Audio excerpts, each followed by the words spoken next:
start. Okay, so we are online. Okay, so the idea is today, in the first half of the lecture, I will have some slides about other data models than relational. So actually I want to show you XML and JSON, as JSON is quite popular, and XML I have a lot of slides, so I also want to show them to you. So yeah, in the past I taught XML and XQuery, so I want also to discuss it with you today. Yeah, JSON as the successor of XML, and then I want to briefly mention graph queries, graph-like queries, especially RDF and SparkQL. So that's the first half for today, and then maybe we can discuss the lecture evaluation. I forgot to give you time in the lecture, so there were only 6 people who did the evaluation, so it's not a lot of content we can discuss. And afterwards we have discussed the lecture evaluation. I will do a short recap about the past content we have done and give you an overview about the sheets and maybe also what is relevant for the exam. Okay, so let's start with XML. So the idea was, okay, we want to have a human readable and machine readable format. And therefore the idea is, okay, in contrast to relational, which is fully structured because every data has to fulfill the schema, XML is semi-structured, so it's without the schema, but it's somehow structured, and so it supports both, without schema and schema. And therefore, XML exists for human readable and machine readable format, and the ending normally is like XML, and it's supported actually within all the files. For example, if you have a document, for example, Excel sheet, inside it's actually encoded as XML files. So XML is quite useful for all the files you have, like SVG and XHTML and RSS files. So XML is quite famous and quite frequently used. Okay, so here you see the basic structure. Like we have always, it's similar to HTML with opening and closing tags, but in contrast to HTML, like the inside of the text, there's the semantics. So inside it's encoded what is included. So here, for example, it's university, and there are two differences. For example, there are attributes. Attributes are part of the tag, and all the others can be coded as an element inside. So if you want to encode information, you can either do it as an attribute inside, or you can do it as a child element. So these are the two possibilities how to encode informations. And here, so inside of the text is one information, or it can be encoded as an attribute inside of the text. So those two possibilities, attribute versus child element. And basically that's it. So the idea is we want to have declarative querying, and there are two possibilities of querying XML. And the first one is XPath, and XPath is just how you would query bash, like with slashes for the next level and so on. And XPath is not Turing complete, but if you want to have a Turing complete language, you have XQuery, and XQuery basically is an extension to XPath. Yeah. And here's an example. So normally it's like, okay, if you have a child element, you can, so like you have here the child element. No, that's the current we have. And normally if you have you have the axis, and like it works like, okay, that's the current axis where you are, and then you have to say, okay, which is the node. So you can either say this should be the child, or any descendant, or oneself, or you can also navigate one level above with parent, and so on. So for example, if you want to get from the root, so it's similar to, so normally if you start by the current node, here you see the point. So point always refers to the current node. And then for example, if the child is university, or if we go back, do we have somewhere an example of it? So here we have university, faculties, okay. So normally it would be structured like the first level is the university. University. Then the next element would be faculties.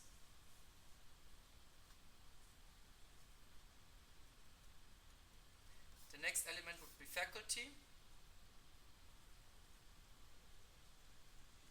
And now, if we would query this, we would get all the content inside. So we would return, so this query would actually return in and MA.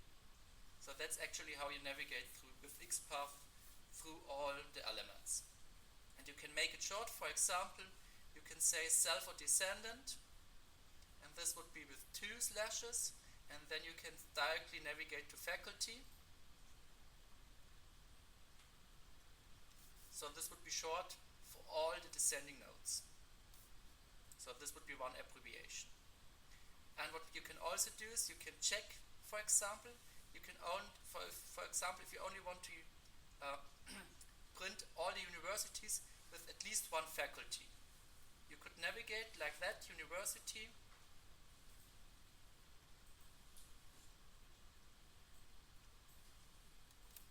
and then with this kind of brackets, you can say, okay, starting from here, there must be at least one node with faculty.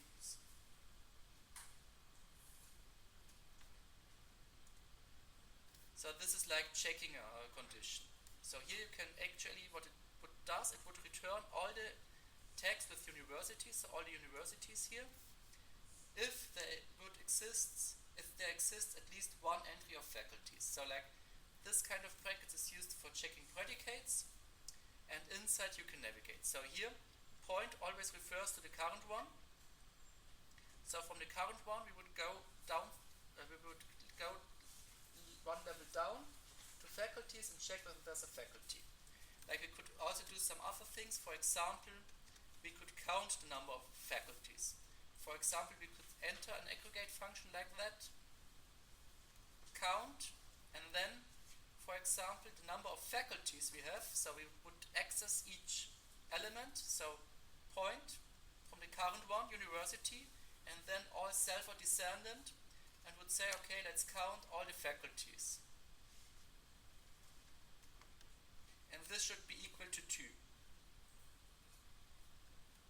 So you see with this kind of brackets, that's actually a condition we want to evaluate, and inside we can evaluate any condition. So we could either just check whether there exists a child element, if we just go down until we reach a certain tag, or we can also do some other kind of comparisons. For example, we can count the number of nodes, and for example, count would return us the number of faculties, and in this case we only would have 2, so this would be true.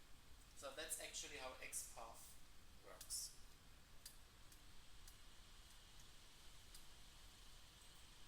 Yeah, and always what was a bit tricky, so to be honest, I'm not sure whether, so actually in the exam, everything what we did in the tutorial will be relevant for the exam, and I don't think we have time anymore for an XPath question. But in the past, I taught all the contents about XPath and also included in the exam, and there was a tricky question. I wanted to know the difference between the points, so it is self, or what would happen if we remove the point.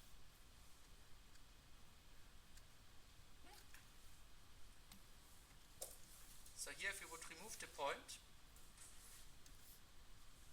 then we wouldn't start at the current node, but we would start at the root.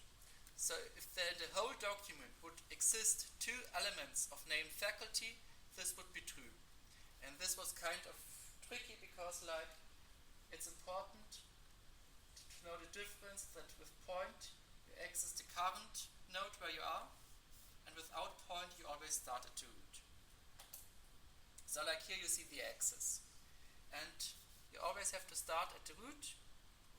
And for example, if you want to access a certain attribute, then you have to, so this is for the attribute. So remember here name, and if you want to check for the attribute name, you have to access it via @. So with @ you access the attribute itself. And yeah, as I said, as soon as you're in this axis, you can navigate. So for example, now we would be at the node university. This would be self. And to address it, we can address it with a point. If we want to get back with slash, we go to the next level. And so normally you have the choice between writing it navigating only with these four, so with point, point, point, slash or double slash, but instead you can also navigate with writing descendant or self. So you can also say, okay, instead we have to go descendant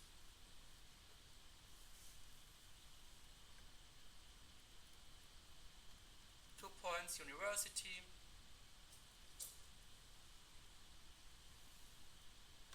and then again you have to go descendant, and then again faculties. So normally you would write this out, but instead you can just navigate with slashes or two slashes for self or descendant. So instead of writing self, also say self or descendant.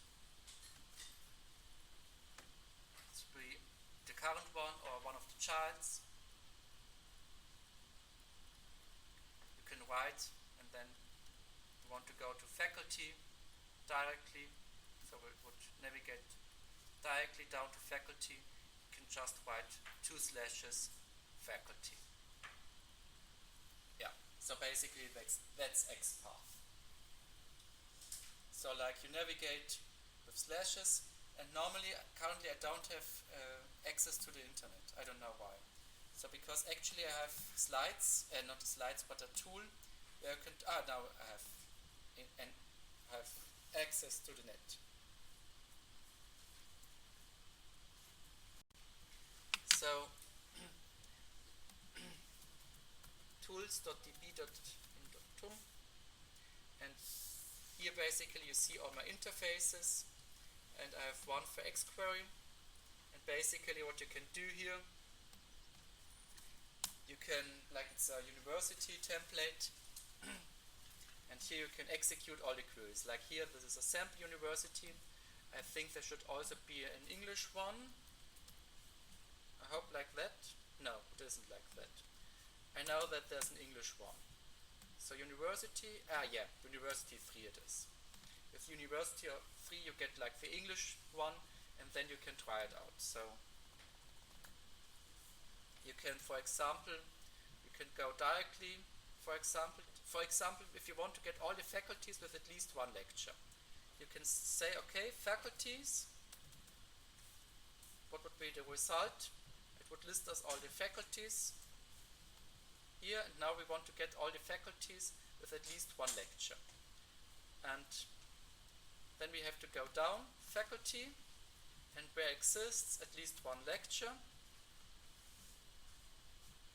So one entry with lectures.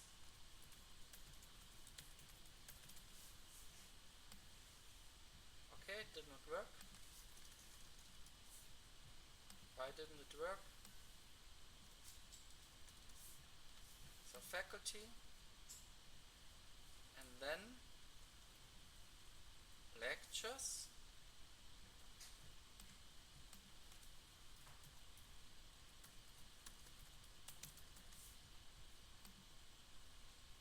No. Okay, now it worked. Like now we have only those faculties where lectures exist. And then, for example, we could print out the name. Now we want only the faculty name.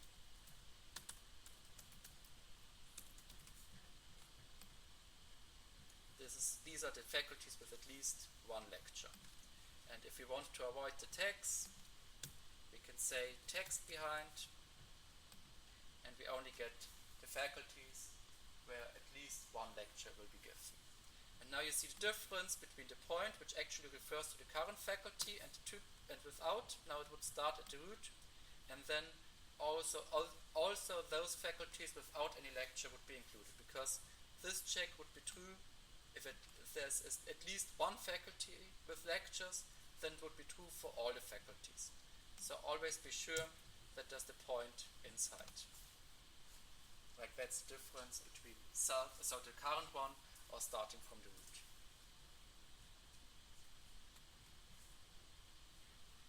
Yeah. And instead of writing that down, we can we can also navigate through it. For example, we can say we will start, instead of using the double slash for self or descendant, we can say faculties, faculty, and so on. Oh, now we forgot one level. What was it? University, faculties, faculty. So actually that's it. What was the mistake? University, for sure. We forgot university. University, faculties. Yeah. Okay. And what we could else do, we can navigate directly to the faculty name. So we could move this check here, but then we have to go back one level. This actually prints out the same as we are in the child one, and when we go back one level, and then again we can remove all the path. If we just use two slashes, this would be self or descendant, would be the same output. Yeah. So that's actually X path. Yeah, so if you want to have the number of lectures, we could use count, as I said, count lecture, and this should be equal to 2. Now this should return us all the faculties with at least 2 lectures. How many lectures do they have? 1.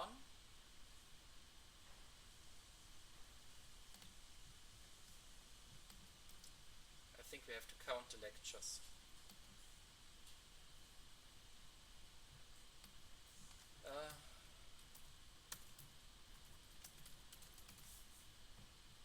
How many lectures do we have? Huh? Sorry.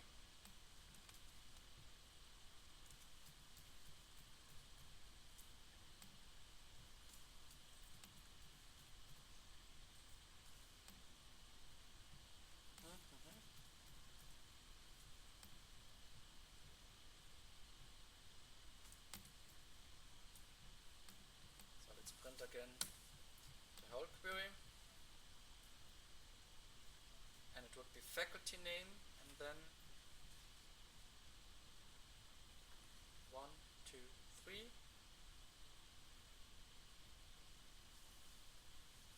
So basically we have at least one faculty with exactly 2 lectures, or do we?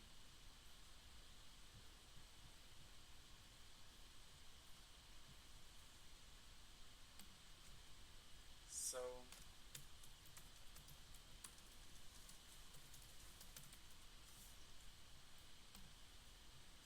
sorry, I have to close this.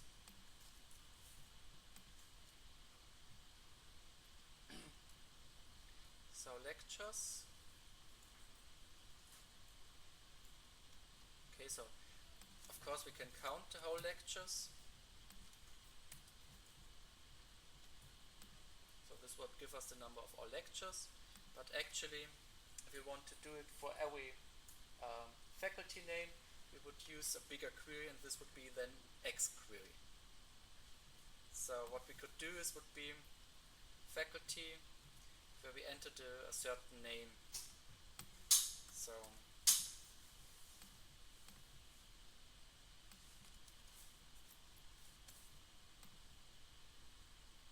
like for all the faculty names we could enter it.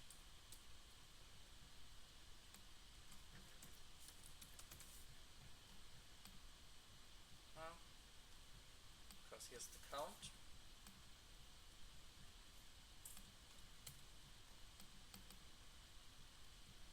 Okay, so what we could do now is we could say faculty, where faculty name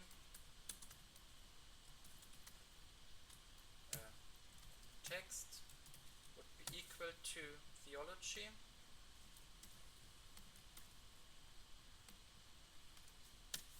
So this should actually return us all the lectures of the theology faculty.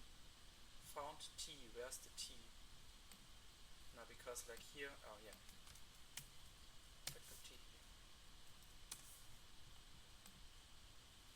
Case 0.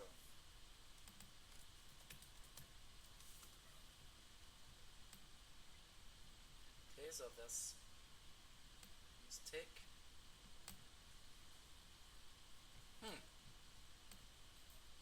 Okay. I have to use brackets, not brackets, but parentheses.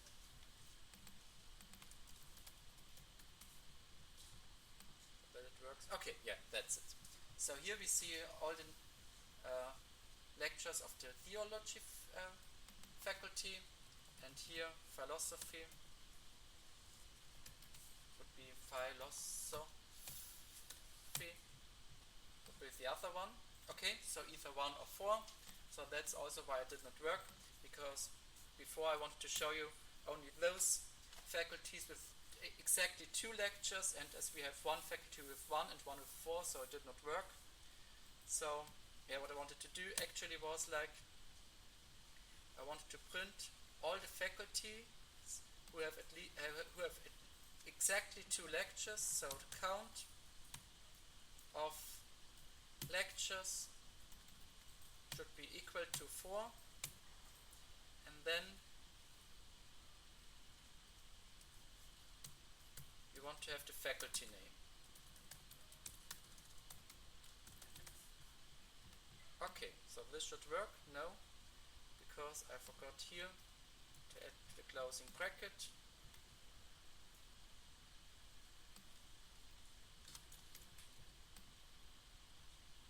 Okay, actually it should work. Count dot lectures. I forgot the dot. And now I have the philosophy faculty, because the philosophy faculty is offering 4 lectures. Yeah. Yeah. So basically that's XPath. Okay. Yeah. So I can mirror my screen again.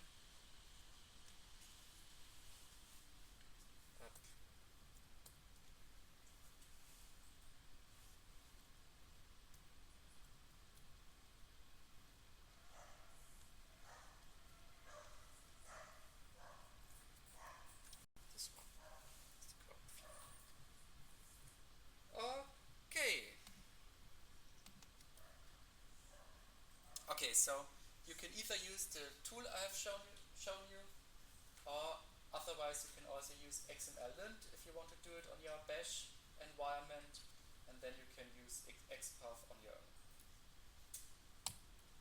Okay, so as I said, it's semi-structured, so an XML document doesn't need to follow a certain structure.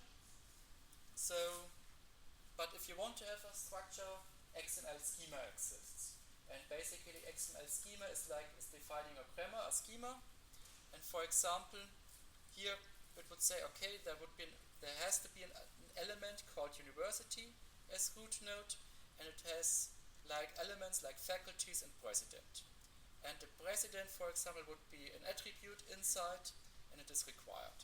So that's how you can define a grammar for your XML document. So lesson learned is you can also define a structure for a non-structured or semi-structured document. Okay, so XML is used for all the document formats, but actually it's like a bit complicated to write, and therefore JSON was invented. It was originally part of JavaScript here, and now it is used independently of quite a lot of programming languages.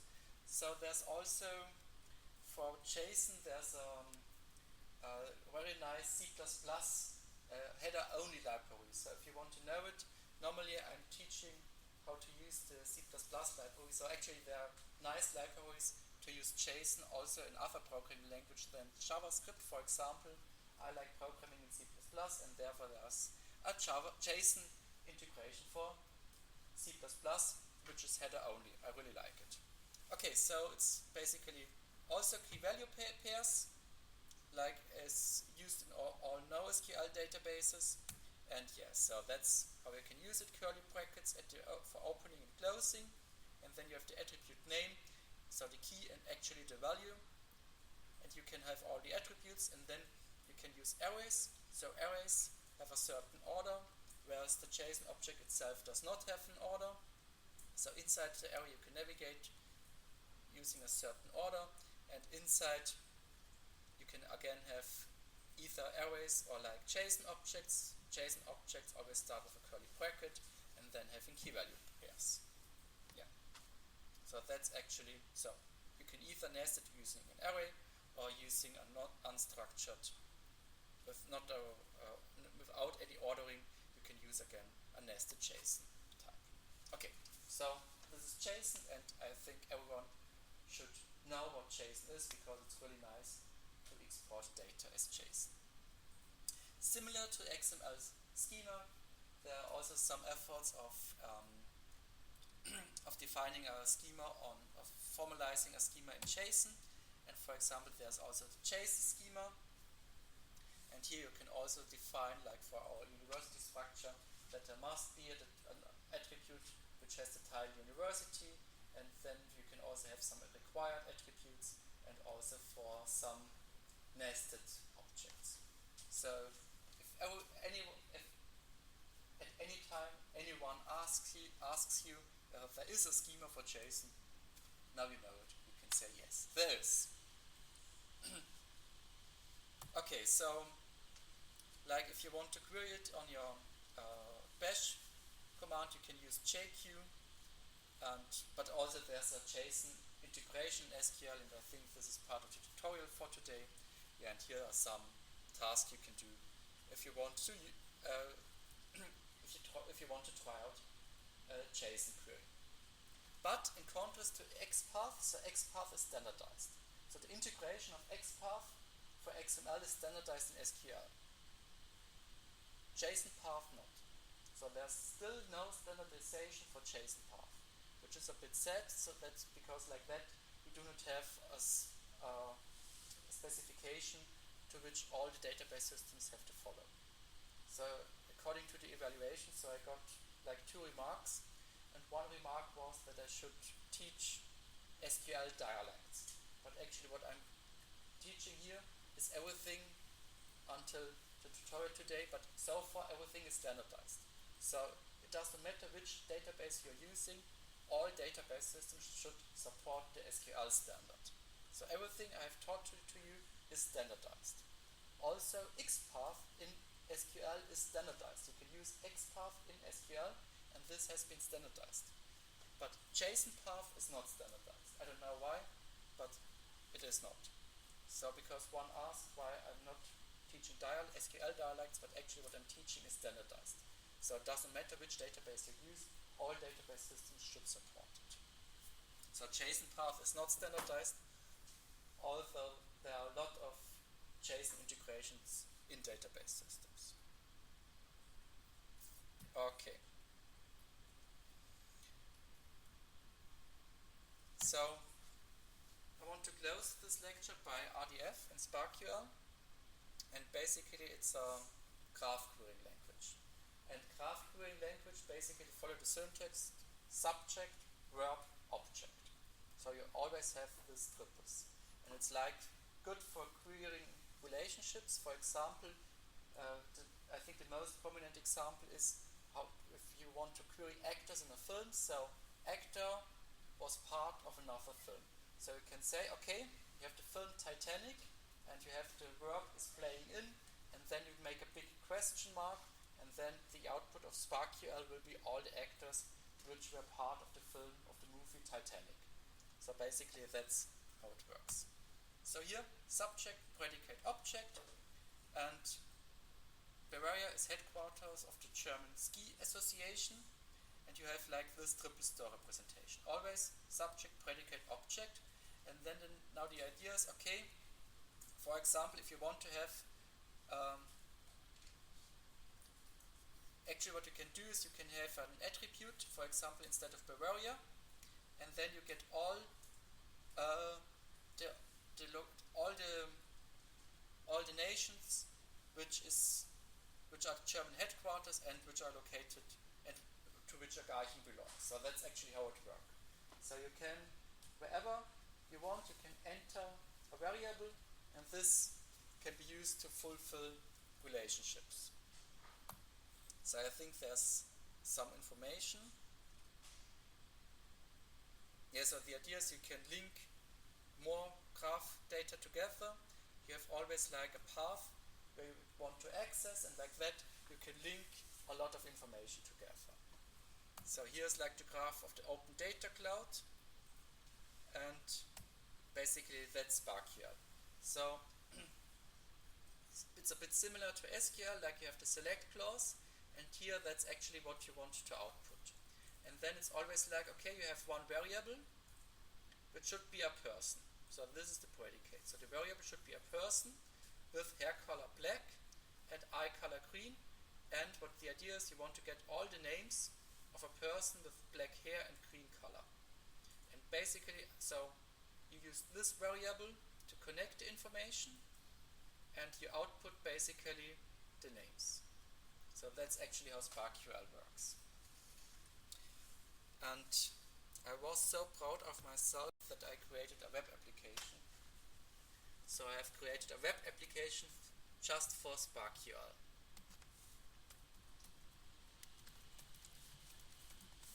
Is it still working? Okay, so it was a bit changed. So now it's nicer. So I had another one initially, but this has a nicer interface. And basically here you see, like, this is, I think, yeah, let's have a look.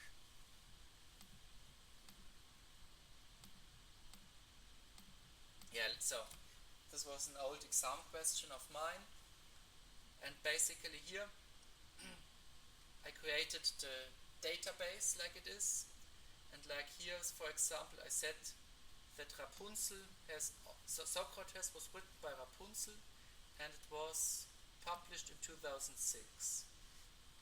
Okay, I think it was, this is the nicer one. And here actually I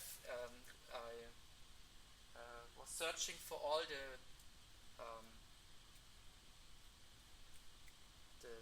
stories, how was it called?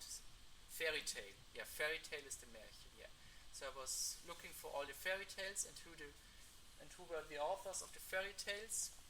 For example, the Tomcat in Boots was part of Grimm's books, and for example the Little Mermaid was written by Andersen. Yeah, so that's actually the data I created, and then here you can see the query itself. So this is the query, and here you can see how it works. So we'll have like we want to output all the books written by Grimm, and we have the filter like they should appear after the year 1836. So that's actually the query we have, and it outputs like the book was called KHG2. So I don't remember how actually was the book. KHG2. It's not about hospitals, but it is about, okay, I don't know what kind of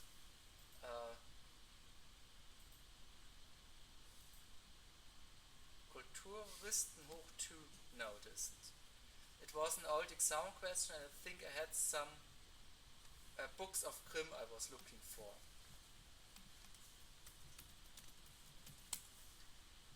But Grimm's fairy tales? Ah, yeah, now I know for what it stands. It stands for Children's and Household Tales. So KHM, that's KHM, which it stands for. And like they have more than one, like volume 1 and volume 2. Yeah, so this was the abbreviation for Children's and Household Tales. And yeah, so because, yeah, for simplicity I used an abbreviation which is not official, and I wanted to have like actually the name of the second volume. Yeah. And I think so this is my SparkQL interface if you want to have some own data. But if you can also query some Wikipedia data where you have some Wikipedia ontologies. So there are a lot of SparkQL interfaces you can use. This is just for teaching purposes. But like as you have seen, like there's the linked open data cloud, and therefore you can get the big connection between all the data that exists. So if you want to enter some data, basically you have to define a location. For example, there's a library of XML schema types, and then you can say, okay, you can support all these. You want to query all these data types. Yeah, and so actually you have to add the prefix to all queries. So you have seen it maybe. Sorry. So you have seen it here. So I was using the definition of märchen.example.org, so actually it does not exist. And normally you will have to, so that's the prefix, and normally you have to query it in front of every relationship. So normally you would enter it here and so on. But you can define a prefix for that as an abbreviation to avoid writing down the prefix for every query. So here you can define the prefix, and then you can use what is defined under this link. Okay, so as I said, there's like web ontology language which defines all the relationships. Yeah. And yeah, you should know RDF is kind of a different modeling style. It's easier to understand like relationships. It's easy to connect up to other data sources and models, but it's harder to validate data against its schema. Yeah. So SparkQL and RDF, so actually I use them as a synonym. It's always about the triples, but RDF is normally like the query engine, and SparkQL is actually the language. Yeah, and here you can see how to use the prefixes. Yeah. Yeah, and here like SparkQL is similar to SQL. You can also have distinct to avoid duplicates. You can have an ordering at the end, and you can also specify how many tuples you want to emit. And you can use filter, which is similar to where predicates in SQL, where you can filter for any conditions. So like also using regular expressions, so those where TUM is not part of the title. You can also filter like conditional predicates like smaller than 30.5. Yeah. Okay, and as I said, there are also some other kind of data sets, for example the Dbpedia data set, which has all the information about films and movies, and like this is the most prominent use case, like always the query, who were the actors of Titanic? And you can use it under the SparkQL interface of Dbpedia. Yeah, and here are some examples of RDF database systems, for example Virtuoso, and Oracle also has supported it, and you should know that this is actually the query language graph database systems are using. Also in the newest SQL standard, in the SQL standard 2023, like there's also a new definition of graph query languages for integration in SQL. Yeah, and like, okay, graphs, so still some slides, like graphs have nodes and vertices, and yeah, so basically what you should know, RDF is for graphs, where you can query graphs, and normally you can use RDF, but now there's another graph querying language, which is actually the integration in SQL. And Thomas Neumann thought this comic would be funny. So like there are 14 competing standards. Why do we need 14 competing standards? let's make a new one which covers all the others, and afterwards the situation will be 50 competing standards. And like that's the sorry state with graph database system, because SQL has an extension for graph query languages. Originally SparkQL existed, and now there are a lot of other graph querying languages. Okay, so I don't want to cover the last part of the algorithms, so it's for home. It will be done as a homework if you want. So, okay, how can I exit it? I can't. I have to move the screen and change the settings so that I can close the interface. So the first thing was I wanted to discuss with you the evaluation. I have to download it. Wait.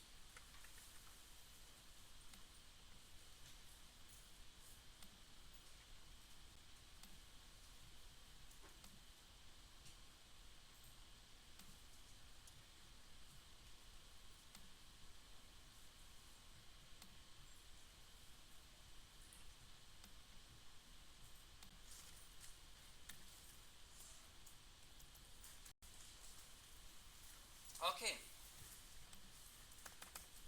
So, yeah, I'm sorry that normally I should give you time during the lecture. I forgot it last time. Actually, I wanted to do it. So there were only 6 participants in the evaluation. And so actually it was like everyone knows what we're going to teach here. Most of the people are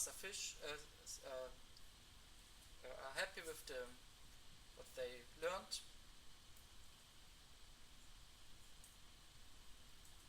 So there was at least one who said, I'm not answering your questions.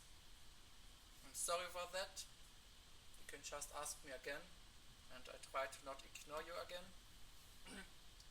So to most of the students, I'm polite and treating you with respect, but one not. Let's see if I'm sorry for that. So one wasn't happy. The other 5 were. So I think it's always the same who was not happy. And all the others were quite happy. Yeah, about visualization, it was fine for most of the people. And I was recording, so it has some benefit, but not a total benefit. And most of the people were sophisticated. One was not happy.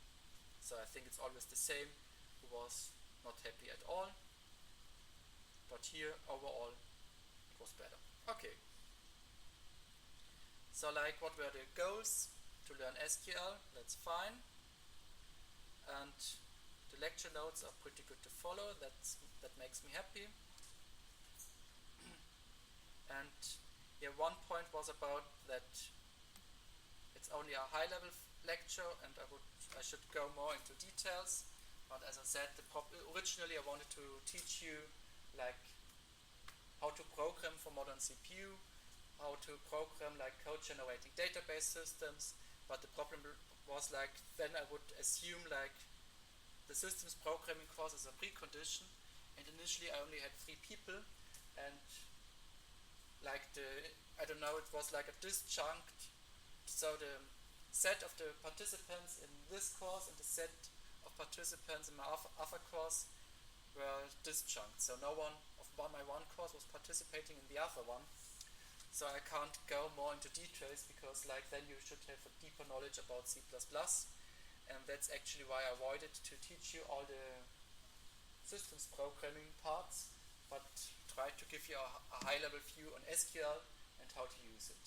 So yes, I'm also a bit sad that this is a high-level lecture, but the problem was like I wanted to do the lecture without any precondition, and therefore I said, okay, I'm doing some details on avoid some details, but teach you like the high-level concepts of database systems and operator plans. And here different databases have different SQLs. So basically where we are going to teach what is standardized and not what is a certain SQL dialect. Okay, so much about the feedback. Any things you want to add?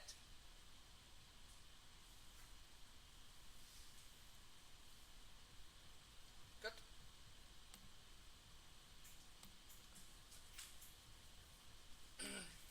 So, last but not least, I have some slides prepared.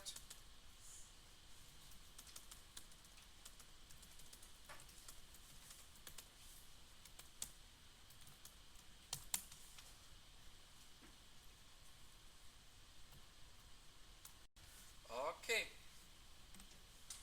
Yeah, so this is now the recapitulation for the exam.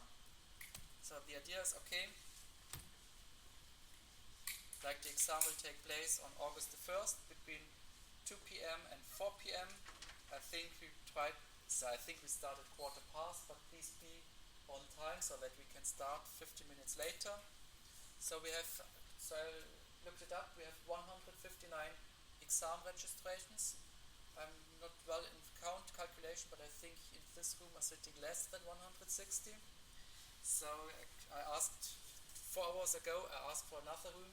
So we have all the big rooms in the ground floor, so also the next lecture hall. So the idea is that like we have a sparse seating. Therefore, so it's like you will come. We have a registration desk where you tick your name, and then you have to take the next free seat. So with one row empty and one seat left and right empty. So one is sitting, one seat is free, and then one sitting, and so on. So that's the idea. So on August the 1st. So yeah, I always put in this disclaimer, but I don't think it's but because like if I forgot something to mention, this doesn't mean it's not important for the exam. But normally it's like what I'm mentioning, it's normally the parts which are important. Okay, so like we started with sheet 1. It was about transaction theory. Oh, I think I confused. Actually, we have another ordering. This was sheet 2. Sorry. This was sheet 2. I changed the ordering of the sheets.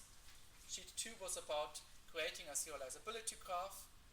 You should know all the scheduled classes like serializable, recoverable, avoiding cascading aborts, and strict. And what is the definition? And like I really recommend you to use this tool transactions.db.in.tum.de where you can practice to answer all the properties to a serializability graph. So like the exam question, of course, will be I give you a schedule and you should draw the serializability graph first, and then you have to tick whether the properties are fulfilled or not. So that's how the first exam question looks like, the second exam question. And then I want to give you a non-complete schedule, and in this non-complete schedule you have to enter commits so that you either this recoverable should be fulfilled but not avoiding cascading aborts, and then again I ask you to add commits so that also cascading aborts are avoided. So actually like the exercise sheet. Yeah, so it would work like this. I give you a schedule, then you draw a nice diagram, then you see if there's a cycle, and if there's a cycle it's not serializable, but then you have to check whether there is a transaction that reads from another one, so then you can see that it is recoverable and that the schedule avoids cascading aborts, and you should know the definition of strict, and then there's a question like this: add commits into this history, into the schedule, so that it fulfills recoverable but not ACA, and then again you have to edit commits so that it fulfills ACA. So this actually will be the second exam question. Yeah, so I was confused about the ordering. So this would be sheet 1, and sheet 1 was about recovery. So you should know for what to write ahead. locking principle stands, and you should know the 3 phases of recovery, and of course you should know the log records and compensation log records, so you should be able to create them on your own. So by the way, the slides are online and I do a recording, but you can also take another picture of how I'm going, so maybe we have more views, so more point of views, so no, just kidding. So it will be all online. Okay, so yeah, you should be able to write log records and compensation log records, and of course you should know the difference between physical and logical logging, and you should know about the 4 types of recovery. So basically you should know it because if there's an abort of a single transaction, this is R1 recovery, and you shouldn't get confused with R2 and R3 recovery. So this is the system crash, R2 and R3, and R4 recovery is reading the backup from a tape. So normally what is asked is either R1 recovery or R2, R3 recovery. So it will be more like I give you log entries, the system crashes, and then there might be either R2 and R3 recovery because like there was a power failure or there was an abort. So basically it was like on the 3rd sheet, if you remember, we had the exercise where there was an R1 recovery. So you should know if like the database system supports works according to 2-phase locking, and you examine the states of some physical data items. You should know what happened before, and you should create like these kind of log entries, of course. Yeah, okay, recovery and page replacement strategies. So you should know that force means that there's no redo needed, and steal means there's no steal means there's no undo needed. And you should know that main memory database systems basically they have no force because they are not writing the data to pages for buffer management. Therefore, they are not forcing to write out the pages. So main memory database systems basically are supporting no force, no steal. So redo phase is always required for main memory databases, but no undo phase is necessary. And here's an example for physical and logical logging, like here with the logical logging, and here we have the physical logging. And then there's a crash after a certain state, we have to add compensation log records. Okay, of course you should know the difference between 2PL and strict 2PL. This is especially important with regard to the schedules and the properties of the schedule. So you should know that strict 2PL is always generating strict schedules at the end. What properties do locking protocols ensure? So with 2PL it's serializable, and with strict 2PL it's the intersection between serializable and strict. Okay, you should know about deadlock detection, so actually you should be able to draw a wait-for graph, and you should know about different protocols, snapshot isolation, optimistic synchronization, timestamp based. So sheet 4 was about advanced SQL, and basically half of the exam will be writing SQL queries. So you should be good at SQL queries. And of course we did some decorrelation, unnesting queries. So of course this will be an exam question.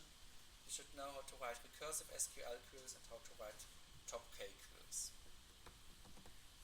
So then we were discussing window functions, and of course window functions will be part of the exam. So like, yeah, actually it's no magic what I'm asking. It's like the normal questions we have practiced.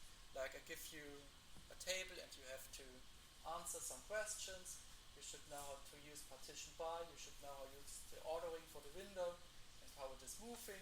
And these are like the common statements, like the growing sum, then the moving average, and also the ranking. I think we moved on to data warehouse data mining. So of course you should know about the snowflake schema, what is the difference between a dimension and fact table. We practiced the cube operator. especially the question how many unions for n attributes are needed. Of course, skyline is important. I really like skyline. You should be able to write any skyline query depending on the attributes you want to maximize or minimize. And then we discuss k-means clustering and dbscan. We moved on to distributed databases.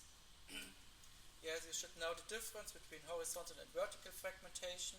So always horizontal, so you split the data by the actual attribute values, versus vertical, where you change the schema.